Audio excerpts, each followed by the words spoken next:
bastante negativo. Pero lo que yo quisiera terminar resaltando es la dedicación, primero y antes que nada, de los mismos familiares, que a pesar de la negación permanente de muchas instancias de gobierno, a pesar de la gran indiferencia en general de parte de la sociedad frente a su sufrimiento, siguen estando ahí, persistiendo en su búsqueda y su lucha. Y segundo, es importante, yo creo, resaltar el trabajo de las personas que, como las que están aquí en la mesa, Gloria, Carlos, Gisela, que han dedicado su vida profesional a un trabajo solidario que les pone en riesgo, la verdad es que constantemente. Y reconocer el labor que están haciendo no solamente a favor de las víctimas y a favor de la búsqueda de verdad y justicia en el Perú, sino a la democracia misma, porque el labor que están comprendiendo los defensores de los derechos humanos acá en el Perú es rescatar los valores de la democracia, el valor de la ciudadanía para todos. Y recuerdo muy bien en un trabajo que hizo el PAC sobre el caso Puntis. Una víctima, un familiar del caso Puntis dice, bueno, tal vez de aquí en una generación más, nosotros también seremos considerados peruanos. Y yo creo que es a eso que está apuntando el amor de mis colegas, y por eso creo que debemos darles a ellos las gracias por su trabajo constante y muy fiel a la causa de los derechos humanos. Gracias.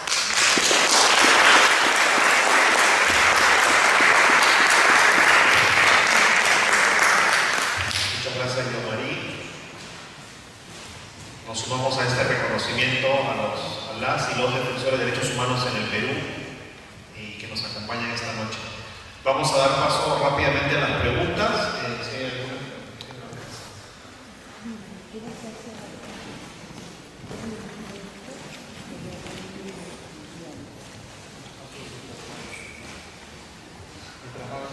Mirando las preguntas, quisiera anunciar que el próximo martes, 12 de noviembre, van a seguir estas conversaciones, estas ponencias. El próximo martes, 12 de noviembre, el tema es la importancia del acompañamiento psicosocial a los familiares de los desaparecidos. Y el último día, el jueves 14 de noviembre, se estará hablando sobre la importancia del reconocimiento de la competencia del Comité de la Desaparición Forzada de la ONU.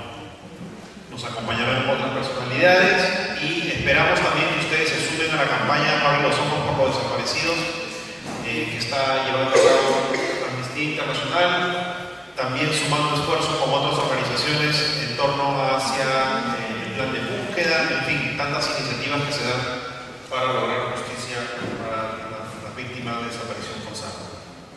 Bien, doy la palabra entonces a Gisela y Carlos.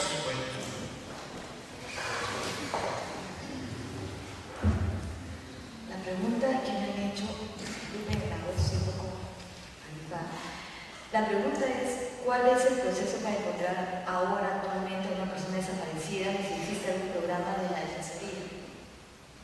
Precisamente esa es la gran discusión de hoy, ¿no? No tenemos un proceso que permita conocer o poder ubicar a una persona desaparecida, y por eso es que les comentaba en mi exposición que se está trabajando en un proyecto de norma para lograr establecer una política pública que permita la búsqueda de una persona desaparecida, o sea, enfocarnos en el tema de búsqueda.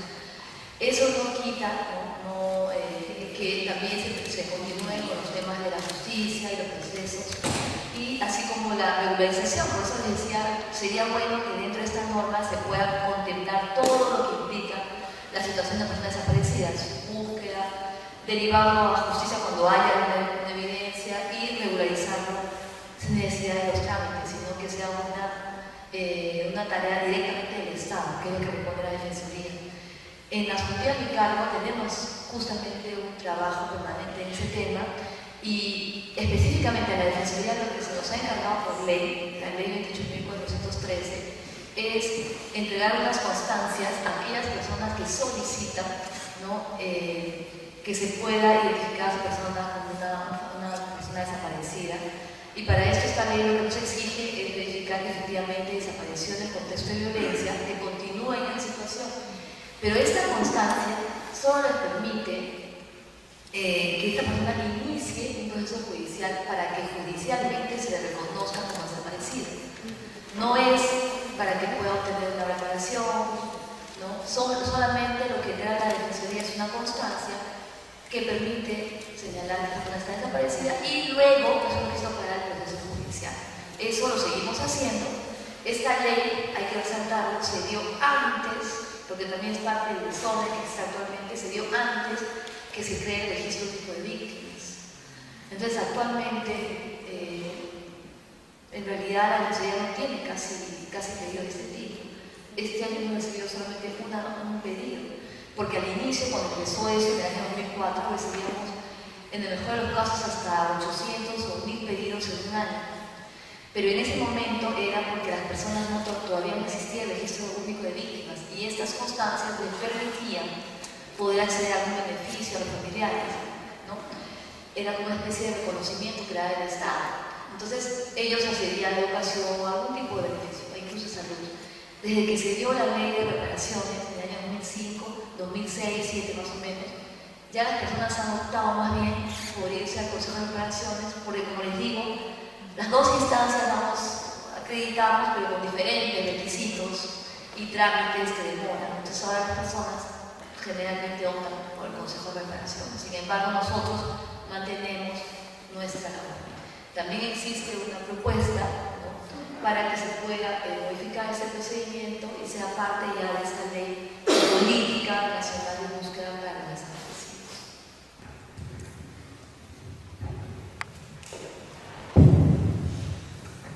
Gracias. Sí, ¿cómo se puede agilizar los trámites en el caso de desaparición forzada, investigación y justicia? Yo creo que se necesita lo que se ve señalado es una voluntad política.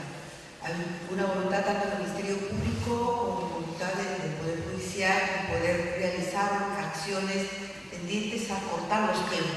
En el Ministerio Público hay toda la intención de no realizar la investigación eficaz, por eso no solamente es el desorden, sino también la intención desde el punto de vista de archivar los casos. Hay casos que ya tienen la evidencia, aunque se han recuperado los cuerpos, ya podrían haber judicializado y no lo quieren hacer porque efectivamente yo creo que hay una orden superior para no judicializar. Y no hay una voluntad tampoco de parte del Estado en general. La negación a los ministerios públicos es constante.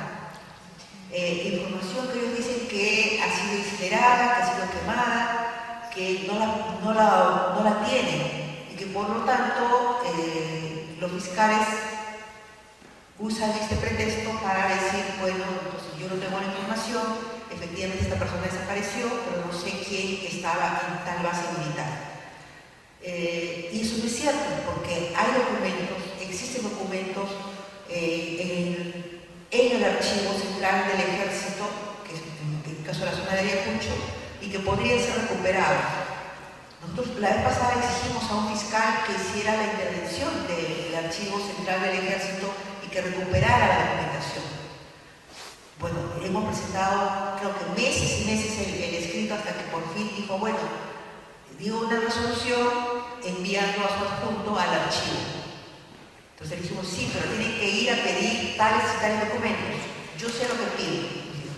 Cuando ha ido al archivo, dice, está en el acta, vio tal cantidad de documentos y él no supo decir qué documento quería, levantó el acta diciendo, bueno, ha habido tanta cantidad de documentos y no teniendo un orden, entonces no se puede ubicar la documentación sobre quién estuvo en tal base.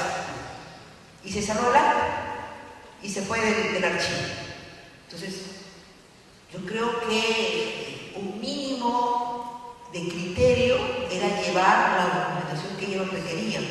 Nosotros dijimos, ni siquiera pidan un file, pide la memoria anual del año 83, del año 84 y del año 85. Entonces con eso se debería haber culminado con esa investigación. pero la falta de voluntad es así. Yo creo que para poder cambiar y poder acelerar esto, es no solamente la exigencia de nuestra como movimiento de derechos humanos, como sociedad civil, como organizaciones de afectados, sino también realizar algunas acciones de incidencia ante los propios organismos para que modificarse, quebrar ese brazo y que puedan realizar una investigación eficiente. Solo quería agregar un par de puntos a ese tema de cómo se podría acelerar el proceso. Uno sería que el sistema, ese subsistema especializado, que ya no es especializada, vuelva a ser especializada o algo, ¿no? O sea, en vez de tener esas 20 competencias, el sistema debería solamente dedicarse a juicios de derechos humanos para poder acelerar los procesos. Eso sería una cosa. El otro sería, como tú lo dijiste, es que el Estado peruano se compromete a dar recursos tanto al Ministerio Público que investiga como a los juzgados que procesan para que podrían dedicarse exclusivamente a esos casos. No vale que, por ejemplo, el caso Caritas que venimos hablando, solamente se realiza una audiencia una vez por 2 horas cada 8 días. Pues es por eso que el juicio dura 2 años. No es necesario que dure tanto tiempo. Se podría hacer en un espacio mucho más chiquito. Y siguiendo el tema que mencionó Gloria, el Estado peruano podría siempre abrir los archivos militares. Se ha hecho en otros países, se ha hecho en Argentina, por ejemplo. Un orden desde el Estado de abrir todos los archivos de la etapa de la dictadura militar. Y eso podría facilitar tanto las investigaciones como los procesos judiciales.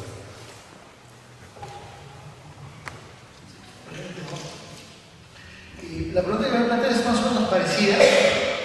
Dice cómo se pueden cambiar los sistemas de judicialización que realmente garanticen la justicia. Parece una cosa media contradictoria, ¿no? Es como cuando los familiares de las víctimas dicen que queremos una justicia justa. Parece una cosa redundante, pero en realidad están dándole contenido a algo que siempre conocieron, que les dio las espaldas y que esperan un nuevo tipo de reacción. Siempre nos hemos preguntado si es un problema de normas, creo que no. Si era un problema de formación, en realidad hemos hecho y se ha hecho muchos cursos, creo que los jueces del sistema penal, de este sistema penal son gente, yo diría, medianamente calificada, pero cada vez que había más procesos de calificación o de formación, peores han sido las sentencias que han salido, y por lo tanto, yo creo que si algo debe ocurrir es que el sistema judicial debe actuar de manera independiente. Y ese es un problema, ¿no? Porque en este tipo de casos, así como nosotros somos representantes de organismos de derechos humanos y obviamente hacemos incidencia y patrocinamos casos y tenemos estrategias de intervención en los casos, pero también del otro lado hay gente que, como solemos decir, no son ni mancos, ni cojos, ni ciegos. Al contrario, hay gente con mucho poder no necesariamente económico, pero sí poder político. Y este tipo de casos también se resuelven en el mundo de la política, ¿no es cierto? Y por eso es que esa secuencia que uno puede hacer de las sentencias es una secuencia que también puede ser perfectamente comparable con los momentos políticos que el Perú ha vivido, ¿no? La llegada del gobierno del presidente García el año 2006 es el derrumbe de las sentencias, digamos, positivas, favorables, y es el inicio de una larga etapa de sentencias abiertamente cuestionables en términos de los resultados que se han obtenido. ¿Por qué razón? Porque claro, no recordemos que una de las principales temas de la agenda de ese gobierno fue cuestionar a los jueces, a los fiscales, y claro, son jueces y fiscales, sobre todo los primeros, que terminan resolviendo con un ojo muy pegado al discurso político. Lo que hay que lograr, creo que claro, difícilmente se va a poder evitar que desde el otro lado se presione. Me parece que estos son los procesos judiciales en los que los niveles de decisión judicial se tienen que hacer sobre un ambiente de abierta confrontación, ¿no es cierto? No es poca cosa lo que estamos pidiendo, cuando un organismo de derechos humanos